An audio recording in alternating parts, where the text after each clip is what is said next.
She loved to crochet and often turned to her mother, who was an expert, for help. So how did it go with your grandfather today? She asked. That went well, I said. I'll probably come by tomorrow afternoon when I'm done. Okay, she said. Don't forget we have a date tomorrow night. How could I forget something like that? I asked. To this she giggled. By the way, my mom said to say hi to you, she said. I heard her mom in the background yell out, Hi, Trey. I laughed. Say hi to your mom, I said to Karen.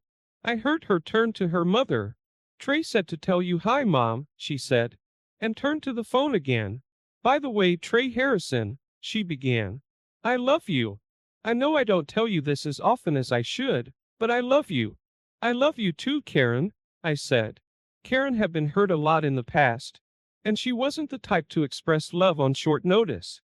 I felt truly blessed that she felt as if she could say that to me, and in fact I really did love her. I'll see you tomorrow night, okay? She asked. I'll see you then, I said. We said goodbye and ended the conversation. The next day I finished work earlier than I had anticipated. I checked my schedule for the next week, sent in my timesheets to get my paycheck, and went to see Paps. I wanted to hear the rest of his story.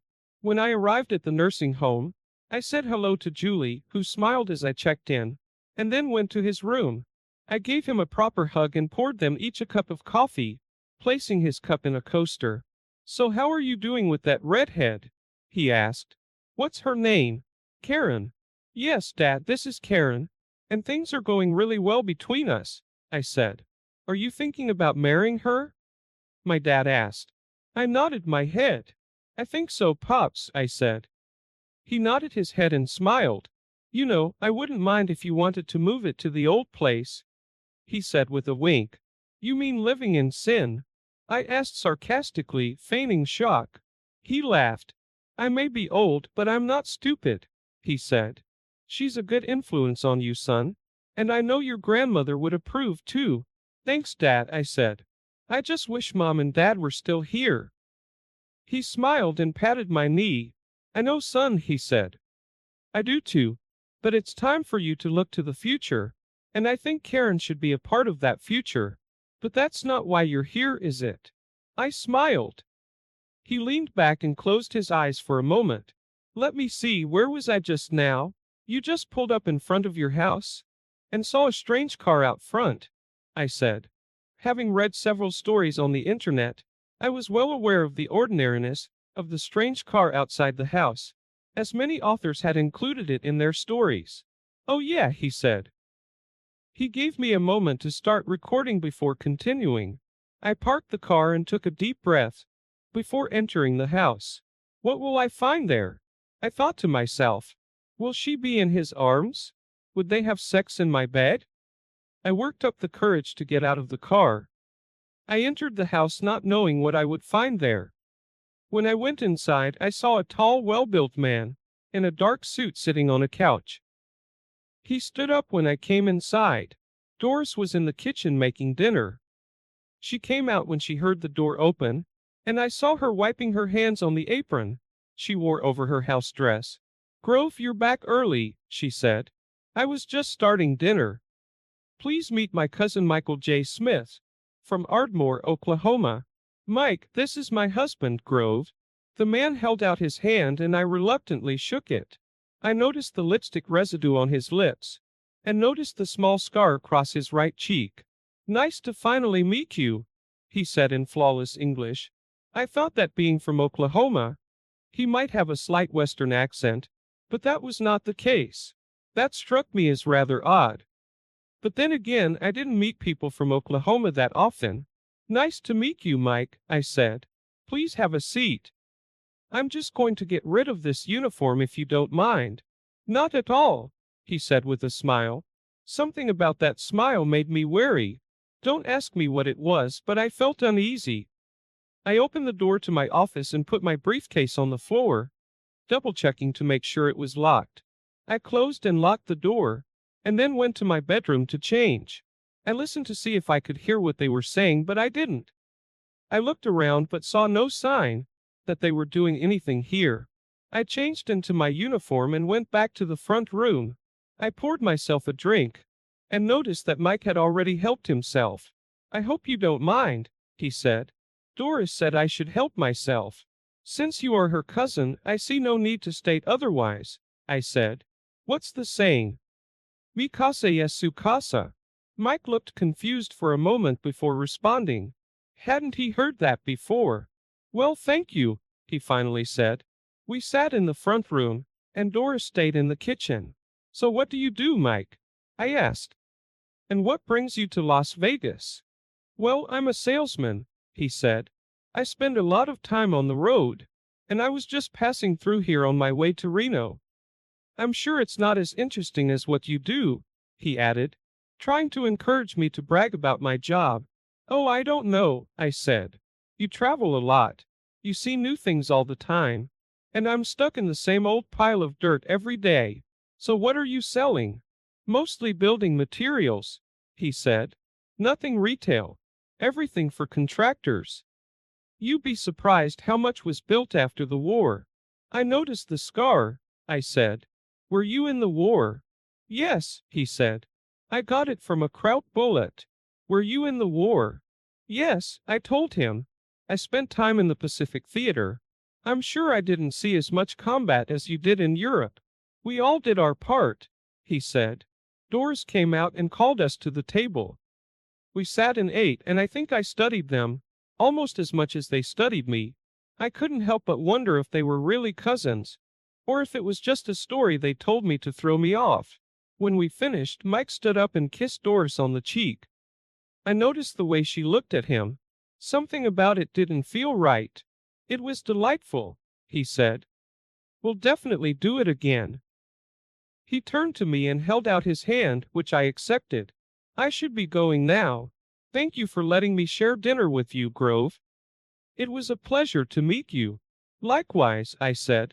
After he left, I helped Doris clear the table, and then, after pouring each of us a drink, I sat down in the front room. Nice guy, your cousin, I said as she sat down. Yes, thank you, she said.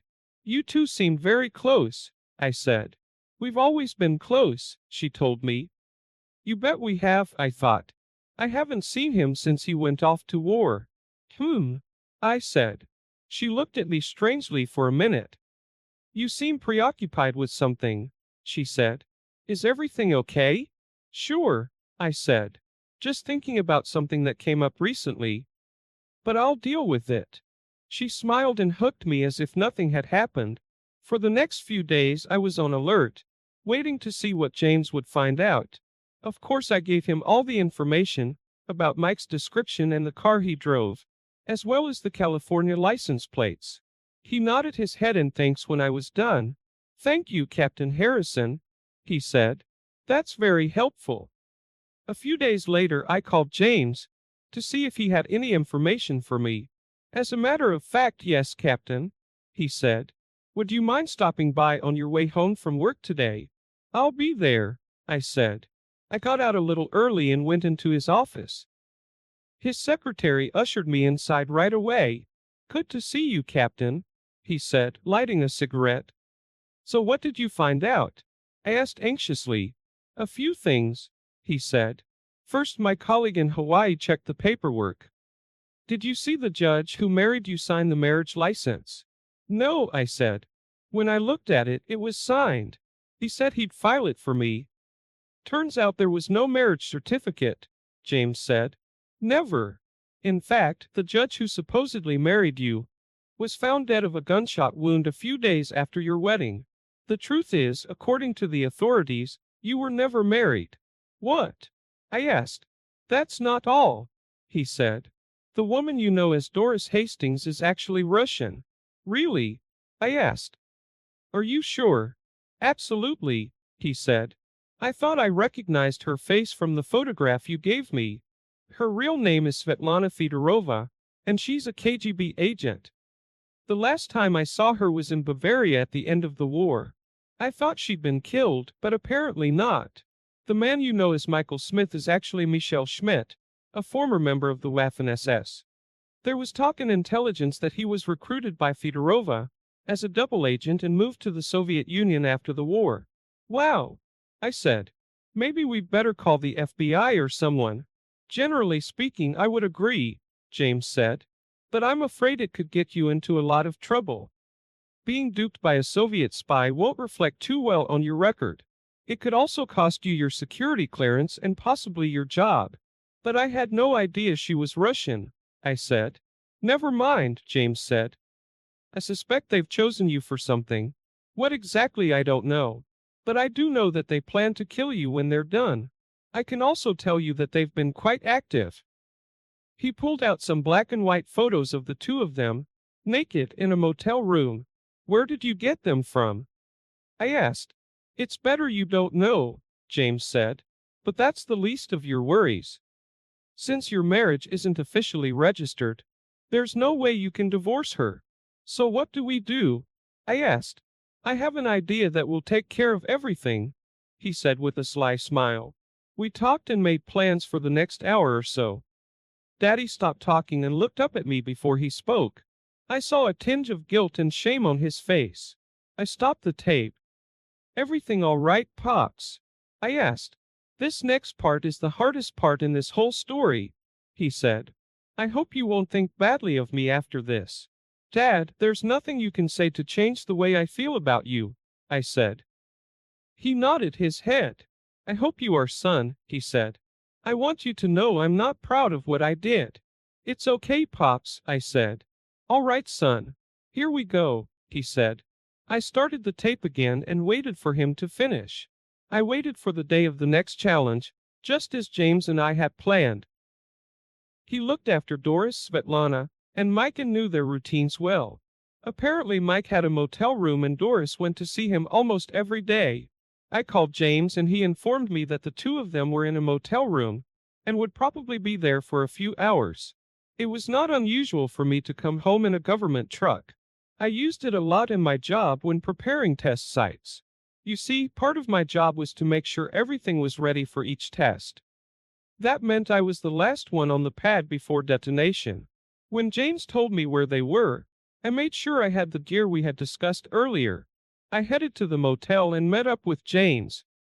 Luckily, their room was on the second floor and in the back of the motel. No one would see us enter or leave the room, he said. As we had planned, I wore green coveralls and a cap, so no one would recognize me as an army officer. Shua, James said as I climbed out of the car. They're asleep right now. Get everything ready while I put them down. I nodded my head and quietly opened the back door of the truck. I pulled out the ramp and attached it to the back of the truck, and then opened the metal crate that was already standing inside. When I turned around, James was holding Doris Svetlana in a burlap sack over his shoulder. He tossed her into the crate. Is that her? I began. He shook his head. No, but she'll be gone for a few hours, he said. I'll be right back. A few minutes later, he returned with Mike and put his body in the box next to hers. Then he gathered up all the things that were in the room and put them in the box. I watched as he cuffed their hands behind their backs, making sure the chains were intertwined. He also stuffed their underwear in their mouths.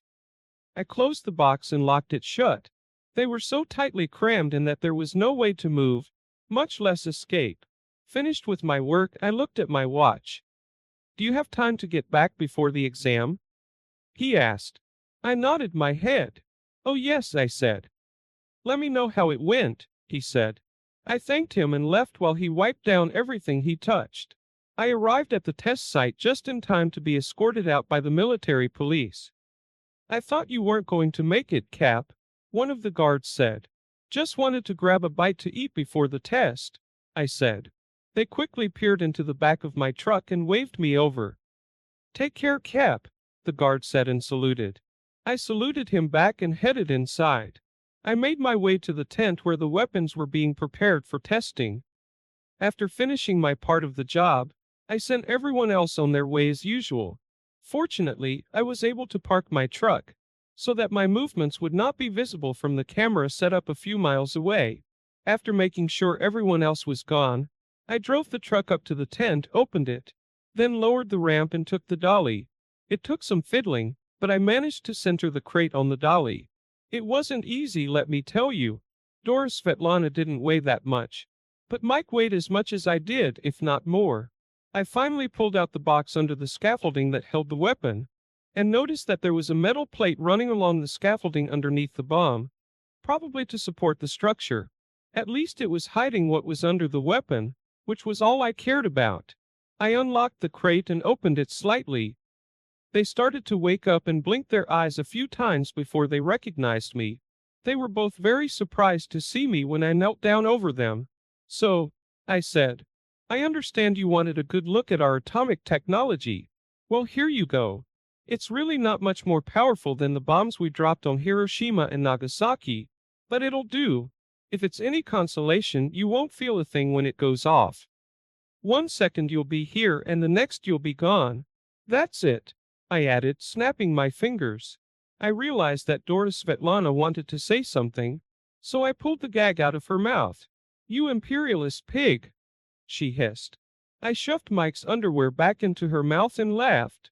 "You lying, cheating communist bitch," I said in reply. "I know all about you and Comrade Schmidt. You have about 15 minutes to come to terms with what you commies worship. By the way, I want a divorce. Goodbye and enjoy hell." Her eyes widened as I slammed the drawer shut and locked it shut. I knew there was no way they could escape. After replacing the cart, I removed the tarp tent and stuffed it into another metal box, then loaded it into my truck like I always did. I took one last look around and then left the site the same way I came in, just like I always did. My hands were shaking and everything inside was shaking. When I reached the guarded observation deck, I took a few deep breaths and calmed down a little. Before I parked the truck and stepped inside, I joined the rest of the observers, grabbing my protective gear, and we took the usual precautions. Soon I heard the countdown and realized that in a few seconds all hell would break loose. And so it did. I knew that Dora Svetlana and her accomplice had already vaporized and would never be seen or heard from again. Like everyone else, I waited a bit before looking, and then I saw a mushroom cloud rising into the sky. Using binoculars, I looked at what was supposed to be ground zero. I don't know why. I knew there would be no evidence of what I had done there, yet I was compelled to look. When everything quieted down, I went through the monitoring stations like everyone else, then returned the truck and got into my car. I was still shaking when I got home. I had never done anything like that in my life, and I knew I was going to hell. "It's over," I told James when I called him from home. "All right," he said. "Give it a day or so, then report her missing. If you need to talk, let me know." "I will," I said. "Thanks for everything." He laughed. "Wait until you get my bill," he said. I laughed for the first time that day. Dad stopped talking and looked at me, guilt and sadness in his eyes. I stopped the tape. "It's okay, Pops," I said, hugging him. "You said yourself that they were planning to kill you. When they were done, not only did you save your life, but you protected the country from 2 hostile foreign agents. You have nothing to be ashamed of." He nodded his head. "I've been telling myself that ever since," he said. "And it still weighs on me, you know." "I know, Dad," I said. "But we were at war, remember? You did what you had to do. It was either you or them. And personally, I'm glad you did. Otherwise, you and I would never have met." As I looked at him, a tear appeared in his eyes and he smiled. "I never thought about it, son," he said. "You know, you're the bravest man I've ever met, Pops," I said. "I'm proud of you." He hugged me tightly and I felt his tears soak my shirt. After a few minutes, he wiped his eyes and looked at me. The guilt and sadness was gone. "Maybe telling you about it is what I've needed all these years," he said. "I've been carrying it around ever since." "I'm curious," I said. "What happened next?" "I waited a couple days and then filed a missing persons report," he said. "They came back a few days later and said her car was found at a motel, but they found no sign of her. They said she may have met someone and left with them. They said I'd probably never hear from her again." We both laughed. "That would have been one hell of a phone call," I said, making him laugh out loud. "What happened after that?" A few months passed, and at James's suggestion, I went to Capshaw's, he said. James and I decided it would be best for me to act like the marriage was real, even though we knew it wasn't. Capshaw filed for divorce, citing being abandoned. I drove to Reno, and in a few minutes it was settled. On the way out of town, I stopped and threw the ring into the Truckee River, as he had suggested. For the next few years, I was halfway expecting federal agents to come to me, but they never did. In the 1960s, I retired from government service and took a job as a teacher. That's where I met Patricia. The rest is history. How did she keep in touch with her superiors? I asked. He shrugged. I don't know, he said. And I never found out. I guess it doesn't matter now, does it? I guess not, I said. Our visit was interrupted when a nurse knocked on the door. She came in and announced that it was time for dinner, and I said goodbye. Be sure to bring your charming girlfriend to us, he told me. I will, Dad, I said. Maybe tomorrow if you don't mind. I'm looking forward to it, he said.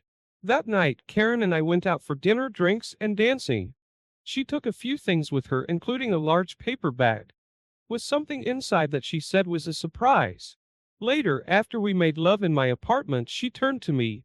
Are you okay, Trey? She asked. Yeah, why do you ask? I asked her.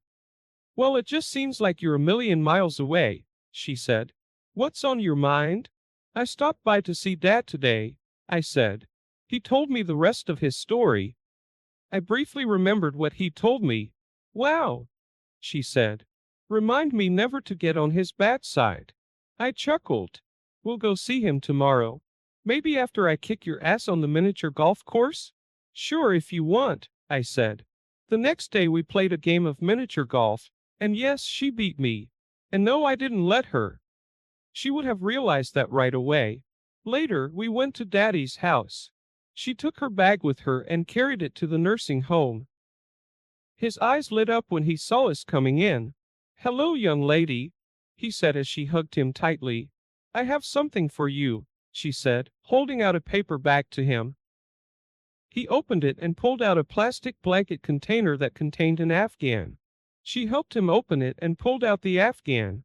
I just finished these the other day, she said. I know you like Afghans, so I made one for you. He smiled, holding it in his hands. It's wonderful, he said. Thank you, I really like it. He turned to look at me. Son, if you don't marry this girl, I will, he declared. You're right, Pops, I said. I took one of Karen's hands in mine and knelt down in front of her, right next to Grandpa. I looked into her eyes. Karen, I said, I love you madly, and I want to spend the rest of my life with you. Will you marry me? She looked surprised at first, but then she smiled broadly. She put her arms around my neck and kissed my face. Oh yes, Trey, she said. I'm going to marry you. I love you so much. I love you too, I said. We heard clapping from the door. And when we turned around, we saw several nurses clapping and smiling. Dad joined in too. A couple months later, we were married, and the nursing home brought my grandfather to the church so he could celebrate with us. He handed me an envelope containing first-class airfare to Las Vegas and a reservation at the best hotel. After a few months, his health deteriorated so badly that he was moved to the hospice wing of the nursing home. Karen and I spent as much time with him as we could. I could see that although his body was shutting down, his mind was still very active. I could also tell that he no longer felt any guilt for what he had done. On my last visit, he was sane enough to tell me that he had made his peace with God and was ready to join his beloved Patricia. Don't cry for me, son, he said quietly. We'll be together again. I promise. I love you, son. I hugged him as he let out his last breath. I couldn't hold back. I cried. I love you too, Daddy, I said between sobs. As I looked up at his face, I saw the easy, mischievous smile I had grown to love since I was a child, and I knew he was in a better place. Karen came into the house and hugged me as we both mourned his passing. He was buried in uniform with full military honors, next to his wife Patricia. The honor guard carefully folded the flag that draped his coffin and handed it to me along with a salute. He had fought for his country and deserved all the honors due him, I thought. A few days later, I received a letter from his lawyer asking me to stop by his office. I was curious to know what he wanted, so I went. Your grandfather left you everything, the lawyer said. The house, the money, everything. All in all, it's a substantial sum, even after his last expenses. If you'd like, I can assign you a financial advisor to help you manage it. He also asked me to give you this, he added, handing me a large sealed envelope that looked rather old. It's been stored in my safe for several years now. Don't ask me what's in it because I have no idea. Your grandfather said it could only be opened after he died. Thank you, I said. And yes, I'd like to meet with your financial advisor, I added, seeing the rather substantial amount of money Dad had left behind. I didn't open the envelope until after I got home. I was shocked at what I discovered. It seemed Pops had kept everything, including a copy of a report written by James Ham, and a yellow divorce certificate, declaring him free from one Doris Harrison, née Hastings, on the grounds of abandonment. There was even a photograph of the house in which they lived. That night, Karen and I went through it all shaken. I guess everything my dad had told me was true. The last sheet turned out to be a photocopy of some old official report in Russian. It seemed to be something from a giant stash of documents issued by the old Soviet KGB. It had an English translation attached to it. As far as I could tell, it was a series of field reports by a certain Svetlana Fedorova, in which she informed her superiors in Moscow that she suspected that her target, that is, the Pope, might know her real identity. Her early reports stated only that she had become intimate with a man very familiar with American atomic weapons work. She never called Pops by name, but it was clear that she was frustrated, that she could not get anything useful out of him, and told her superiors that all he wanted to do was have sex and watch capitalist television. Later dispatches revealed even more frustration. Her superiors were telling her that she should be more aggressive in her actions.